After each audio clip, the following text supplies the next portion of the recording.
because if Creed 3 flops, then it's like, oh, he's not a good director, when really it's just like, how many third films in a franchise actually do well, it's a tough thing to try to like balance. Bro, watch this though. Like, watch this be a a title contender type of movie. Not to use puns here, but watch him do just so great. It's just knock it out of the ring. Hopefully. Just uppercut the shit out of this movie.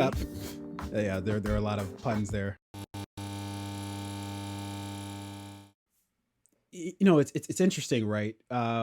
We hear sometimes that that somebody's working on a new project, and you either get, oh, like, we're coming out with fucking Fast and Furious 18, which we're going to talk about later in the show, but it's coming out with the new latest and greatest whatever of the installment of a franchise, right? It's rare to hear, though, that the lead actor of said franchise will potentially be directing, after not previously directing, the latest installment in said franchise. But boom, we get Michael B. Jordan, who is rumored to be directing Creed 3.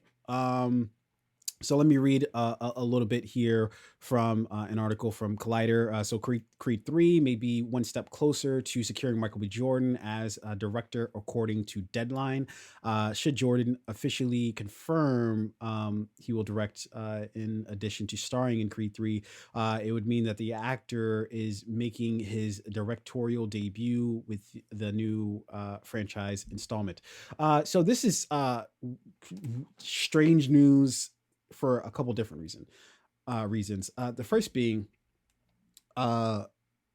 he's never directed anything before, so that's a very interesting thing to go from never directing to directing the third, which I don't think they want to screw with this franchise too much, because surprisingly it's been a hit in spite of all reason and logic otherwise. Creed 3, or the Creed franchise, has been a sort of revitalization of the Rocky franchise, which we thought that was dead in the water. I mean, we got Rocky 5, we were like, fuck, just never do one again. And then we got Rocky Balboa, which wasn't the worst of things. It was okay, but it wasn't really too much of a step forward with the franchise. And then here comes Creed, and of course directed by Ryan Coogler, and starring Michael B. Jordan. And it was just like this breath of fresh air within the Rocky franchise. And then, shockingly enough, we get Creed 2, which wasn't directed by Coogler. It was directed, and I can't remember the actual director who did that one, but it wasn't directed by Coogler, although I think Coogler still stayed on as like executive producer or something like that. But Creed 2 was fucking good. It was dope. And so to have them be like, okay, well, Michael B. Jordan's going to be directing, and this is going to be his first time directing. I don't know. That's very interesting. It's very interesting for them to jump on that ledge. I'm a big fan of Michael B. Jordan, but I think we talked about this, and this might have been like last week that we talked about it. But just because you're good at one thing doesn't mean you're good at everything. And obviously there's a lot of actors turned directors. And I'm not saying that Michael B. is going to be a bad director, but it's just interesting that the first directorial debut is going to be with a massive franchise film, where usually directors kind of go the indie route first, just to kind of get their feet under them a little bit, and then maybe potentially move on to bigger things. I'm excited either way to get a Creed 3. I love the first two films. Got weirdly emotional with both films, which I wasn't always expecting. But yeah, what do you think? I think to steal a line from O'Rain, real O'Rain, not the fake O'Rain, but real O'Rain always says that you've got a playbook.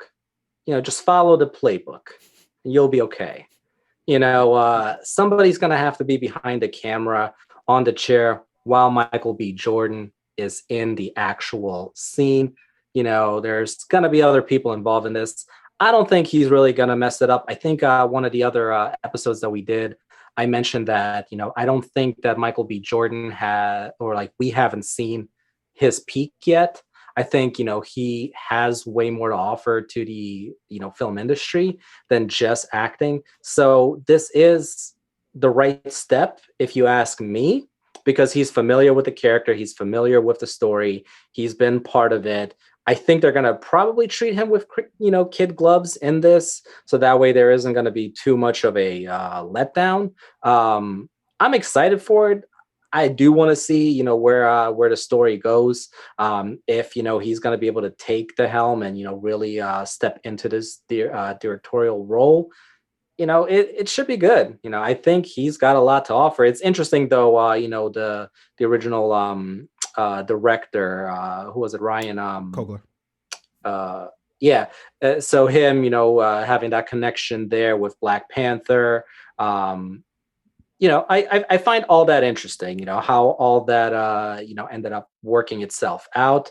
But yeah, like you, man, I'm excited. I'm intrigued to see exactly how this is Yeah. gonna go. Well, him and Ryan Coogler go back, a long while. They the first film that I can remember them, and I think it was the first film that they did together, was Fruitvale Station. Fruitvale Yeah, which Station, right? was a Yeah, fantastic fucking movie. It was a great outing for both of them. They yeah. they both really put their names on the map with Fruitvale Station, and then they moved on to Creed, and they put their stamp on that, and then they again linked up for Black Panther. So I'm sure Michael B has learned a tremendous amount from not just Ryan Coogler, but obviously all the directors, but especially Michael Ryan Coogler. I'm sure he's taken a lot of notes from Ryan's style and both writing as well as just directing. And so yeah, I don't say this to say like, okay, I don't think Michael B is going to be a good director. I just say it to say that uh, going from doing nothing to doing a third installment of an existing franchise, that's a steep hill to climb, because we're not just looking for the film to be as good, we're looking for the film to be better, right? Like, we're looking for a continuation of the story. Rarely is a third part in a trilogy better than the first two films, or even like the first film. So I'm just saying, like, it doesn't really like lend itself to like giving him the space to make mistakes, to not be as great, because if Creed 3 flops, then it's like, oh, he's not a good director, when really it's just like, how many third films in a franchise actually do well. It's a tough thing to try to like Bro, balance. watch this though. Like, watch this be a title contender type of movie. Not to use puns here, but watch him do just so great. It's just knock it out of the ring. Hopefully. Just uppercut the shit out of this Hey, movie. yeah, there are a lot of puns there in a very short period of time. But yeah, for his bank account sake, I would hope so. So we'll see how that goes. And also, he's a budgeting producer too, right? He has his own production company, and I think he might be doing this film under that production company. I forget exactly the details on that, but good luck to him. I wish Michael be the best. I hope to see him knock it out. There you go. I had to throw one in there. Um,